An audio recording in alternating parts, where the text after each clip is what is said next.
Farms. Thanks for coming to work with us today. Um, Today we are disking about an acre of ground that I plan to plant in what's called spelt. Traditionally, we are pretty anti. We like heritage grains.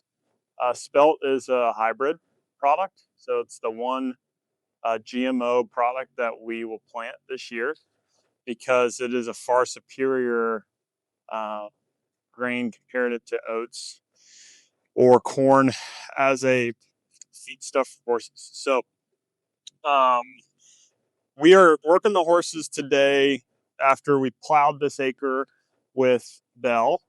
And we have Bell on the right and Duke on the left, the horse we have in training, that are pulling a small disc here for us to break up the ground and prepare it as a seed bed for the spelt to be spread over top of it and inherited. Um, so that's what we're doing today. Why would we do it? It's a good question. So, um, one, farming with horses is very rewarding and very fun, and I think very therapeutic. I don't pay for a counselor. I just talk to my horses, my wife. But they require feed. So one of the biggest line items for owning them is their own cost of feed.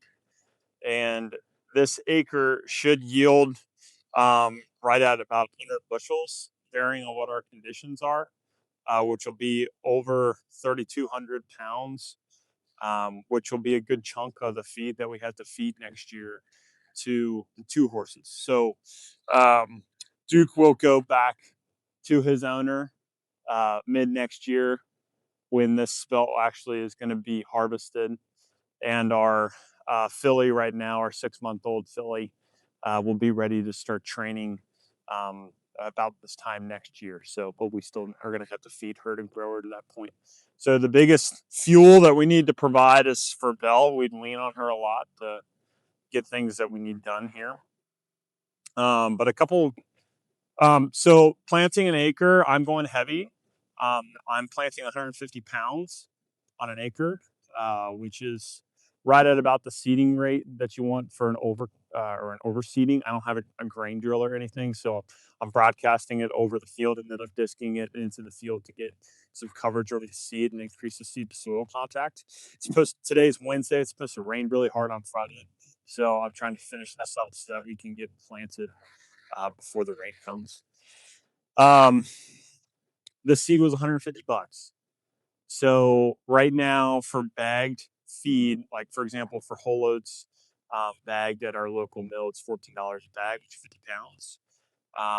Which 14 times 50 is roughly $750, I think. My mental math, that's good, which it usually is. $750. So if I get a skid and a half of that, let's call it $1,000. We're able to take $150 and turn it into $1,000 by exchanging our labor and using the horses to feed themselves. So kind of offsets their cost a little bit. The other thing I'm gonna scan right over here.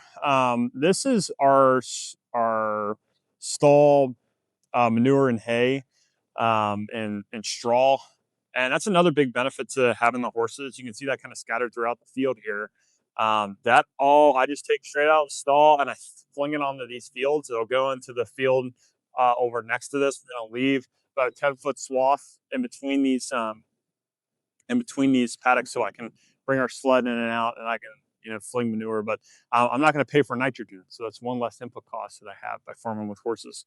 There's obviously a pretty high input cost of labor that I discount heavily, obviously, or not even really calculate. But I got a new team lines. My son is bringing for me. It's very sweet of them. Thank you, buddy. I'll come and get him in just a second. Okay, come on up here. So that obviously will be a big benefit, but it's one less input cost I have to worry about.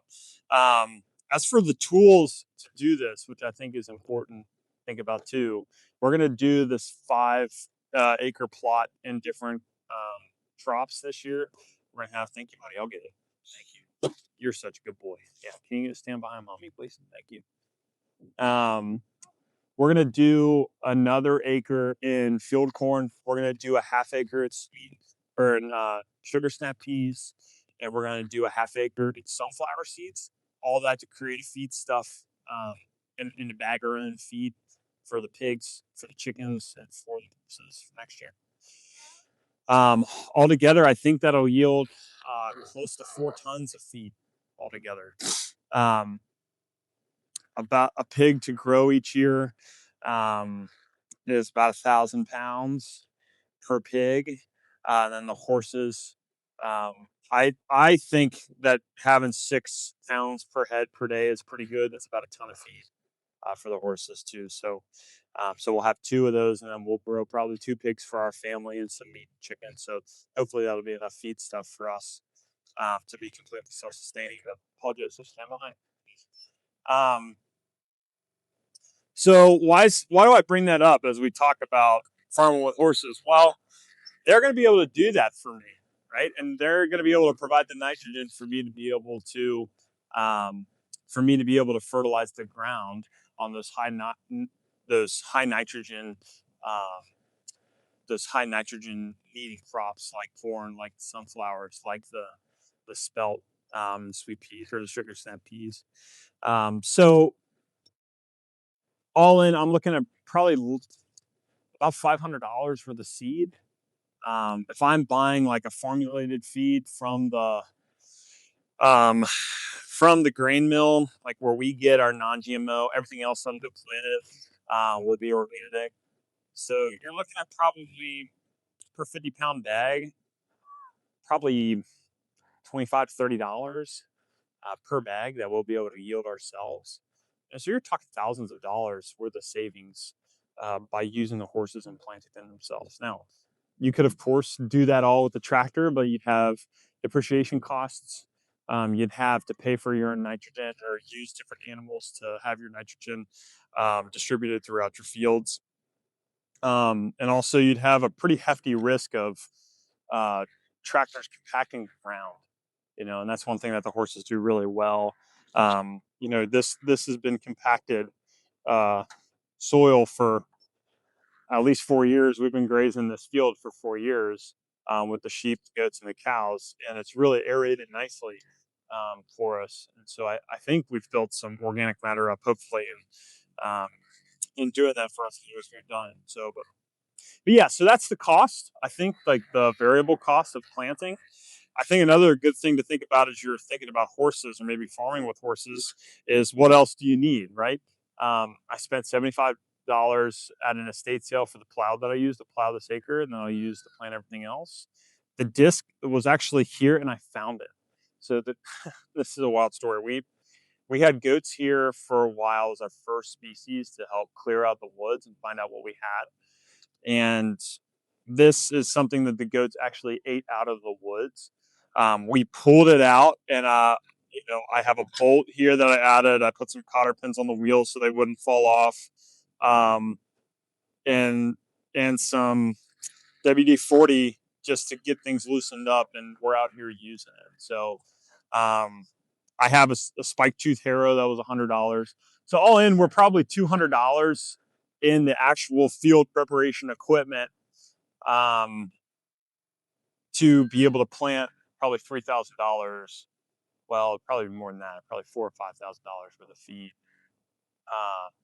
So that's, I think, a big thing to be thinking about as you're thinking about why do it, what's the benefit, and we're again just trying to make the most of what we had and what we found. But if you consider, okay, if it's $5,000 at feed costs that I planted for $500 plus $250 of fixed costs to do it, that's a pretty exceptional return. Again, I'm not counting my time or labor, but if I can give close to $4,000, a little over $4,000 in cash flow back to the farm, and again use the byproduct of owning horses as a way to fertilize those grounds, that's a pretty exceptional return. So something to think about as you're farming, and I guess something maybe put in the pro column for working with horses. But anyhow, this team, I'm really impressed. This is Duke's 19th time being harnessed, and he's been sitting here pretty patiently until the dog came up to him. So I'm going to go ahead and get back to work here. But thanks for spending some time with us today. Keep following along, and we'll keep working together to hopefully get a good crop next year. So, all right, have a blessed day. Thank you.